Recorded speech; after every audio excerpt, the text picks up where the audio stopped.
looks like the imaginary girlfriend of Bravo will be going through a lot because Trixie and Bravo met with Trixie's family over the weekend. Hi, welcome back. My name is Bonso. Don't forget to like, subscribe and do comment in the comment section. Quick disclaimer though. I said what I said, I meant what I said, and nobody will dictate what to say and when to say it and when to talk about who. This is a free country and I'm not slandering anyone's name. If I do, please take me to court, and if you cannot, goodbye. So let's move forward with this video.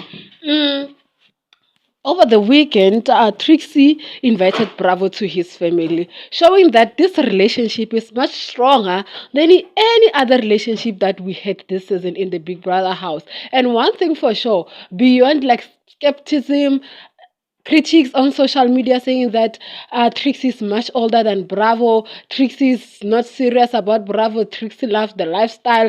Bravo will not like the lifestyle that Bravo like. I always said this is one relationship that looks like they have a real chemistry on camera. Whether we like it or not, when they come on camera every time, you can see that these people, they did not write his script behind closed door and then read it for us. And people will say like, no, Trixie is this and this and this and this. By the way, the heart what it wants, and Bravo's heart want Trixie. That's why he went there and met the family. The relationship being approved by the family, this is like a step in a good direction. I've never seen this done like so fast, but I'll say this is something that is like multicultural thing. From where I come from, a relationship of 6 months will not make it into my family WhatsApp group.